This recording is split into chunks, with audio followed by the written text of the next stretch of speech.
बिस्मिल्लाहिर्रहमानिर्रहीम। अस्सलाम वालेकुम डियर स्टूडेंट्स, मैं हूं आपका बायोलॉजी इंस्ट्रक्टर उबैदुर्रहमान बेग।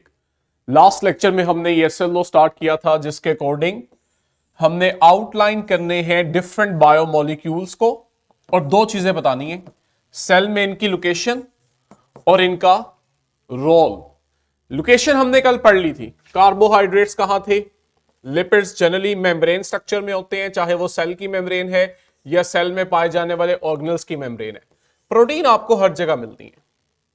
ठीक, डीएनए आरएनए हमने बात कर ली थी। डीएनए हमारे पास न्यूक्लिक एसिड के साथ साथ माइटोकॉन्ड्रिया और क्लोरोप्लास्ट के पास भी था। ठीक है, आरएनए भी ऐसे ही है, जहां जहां न्यूक्लियस है और डीएनए है वहां आपको आरएनए मिल रहा है।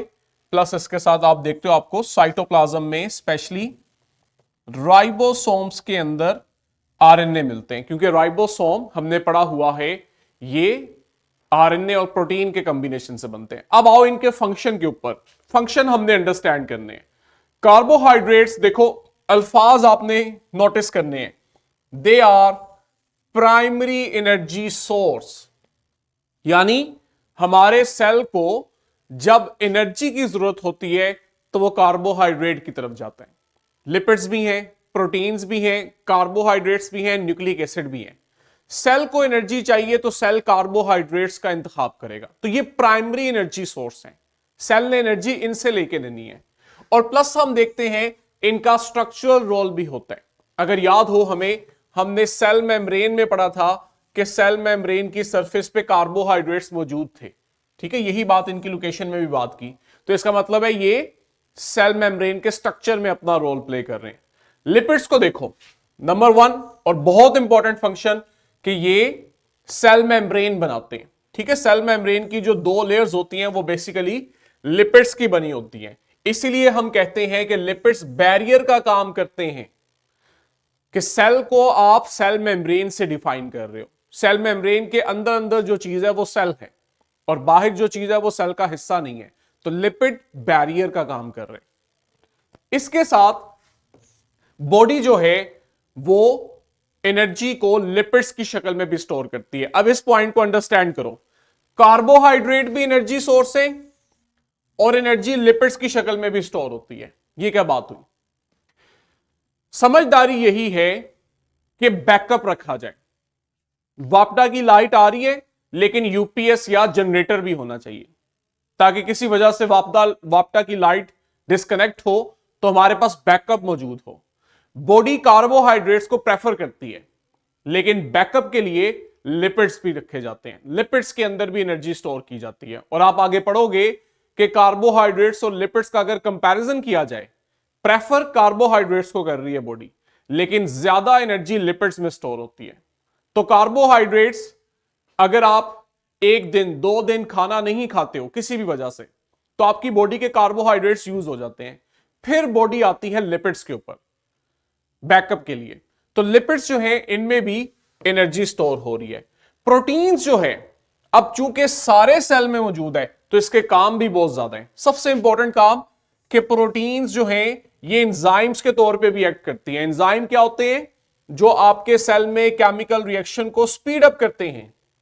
अगर ये एंजाइम ना हो तो सेल सरवाइव ना करे, सेल सरवाइव ना करे, हम सरवाइव ना करें। हमारे पास आगे पूरा चैप्टर है एंजाइम्स का, वहां हम इसे डिटेल से पढ़ेंगे। इसके अलावा प्रोटीन स्ट्रक्चरल सपोर्ट देती है, प्रोटीन स्ट्रक्चर का हिस्सा भी होती है। जैसे सेल मेम्ब्रेन में हमने कहा था कि लिपिड बायलेयर में कुछ जगहों पे प्रोटीन भी मौजूद थी, तो प्रोटीन स्ट्रक्चर भी बना रही है। और क्या कर रही है? चीजों की ट्रांसपोर्ट भी करती है। ये आप एग्जाम्पल दोगे, हमारी बॉडी में कोई एक ऐसी प्रोटीन बताओ जो किसी चीज को ट्रांसपोर्ट करती है। थोड़ा सा सोचो, कोई ऐसी प्रोटीन जो किसी चीज को ट्रांसफर कर रही है एक जगह से दूसरी जगह। ज़हन में कोई नाम आता है? टीचर से मदद लिए बगैर।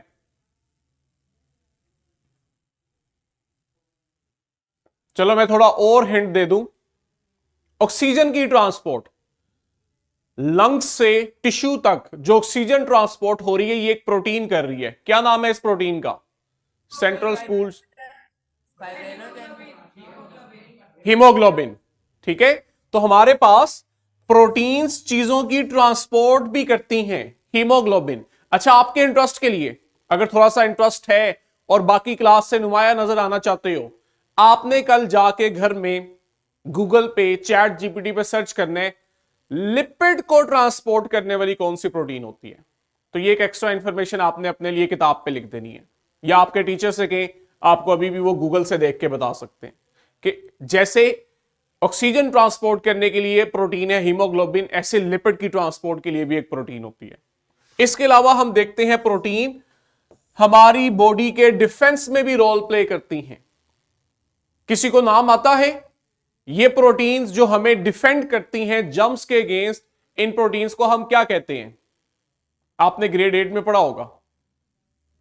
इन प्रोटीन्स का नाम आता है, जैसे वो प्रोटीन्स जो केमिकल रिएक्शंस को स्पीड अप करती हैं, हम इन्हें एंजाइम कहते हैं।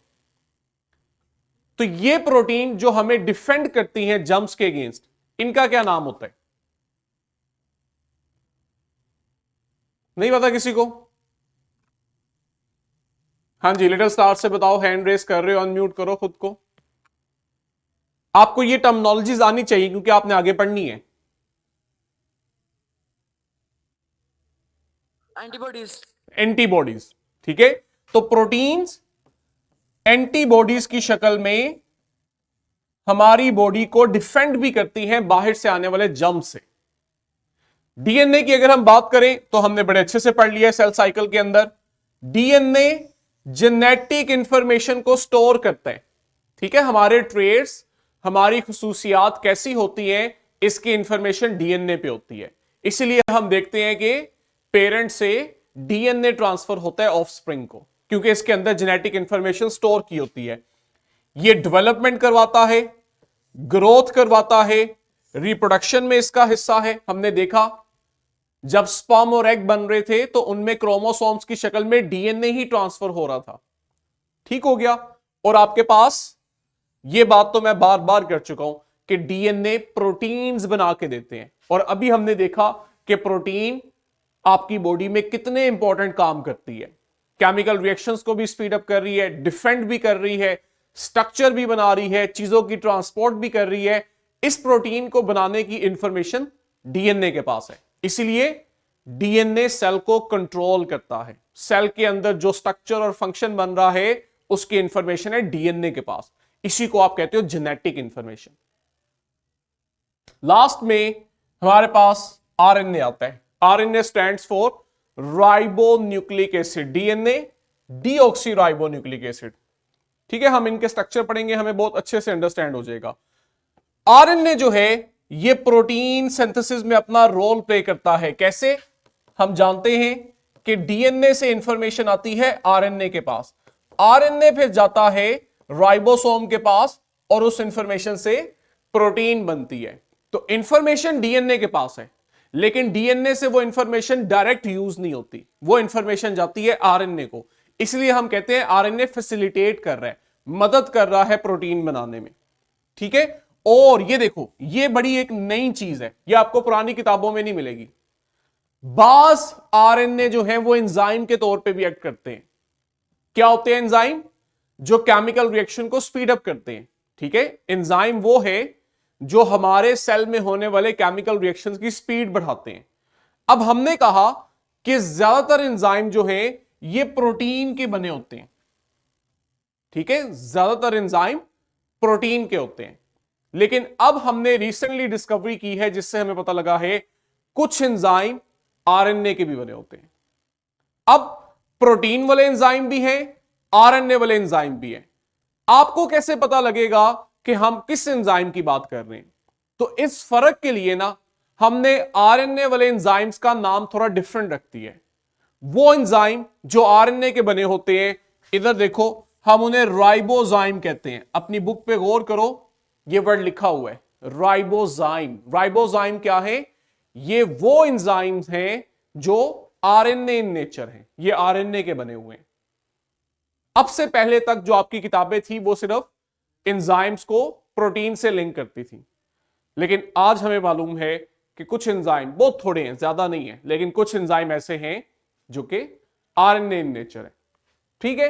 ये देखो एक सिंपल सा हमने देखा हुआ है डायग्राम के थ्रू कैसे सेल के न्यूक्लियस के अंदर क्रोमोसोम है और क्रोमोसोम के अंदर डीएनए पड़ा हुआ है। ठीक है, इसी तरह सेल की मेम्ब्रेन पे आओ तो सेल की मेम्ब्रेन में ये जो लिपिड्स हैं, यहां इनके नाम लिखे हुए हैं कोलेस्ट्रॉल और फॉस्फोलिपिड, ये लिपिड्स हैं। ये आपके पास सेल मेम्ब्रेन में ही प्रोटीन है और ये जो ग्रीन स्ट्रक्चर है ये कार्बोहाइड्रेट्स हैं। तो इस तरह हमारी बॉडी में सेल में ये मेजर ऑर्गेनिक कंपाउंड्स होते हैं जिनसे सेल बन रहा होता है। ये हमारा एसएलओ था कि हमने बिल्कुल एक तारुफ किया है इन केमिकल कंपाउंड से कि ये कहां पे है और इनका रोल क्या है। ठीक है, इसको यही कंक्लूड करते हैं। अभी आपने वेट करना है, हम अगली रिकॉर्डिंग स्टार्ट करते हैं जिसमें अगला एसएलओ आएगा।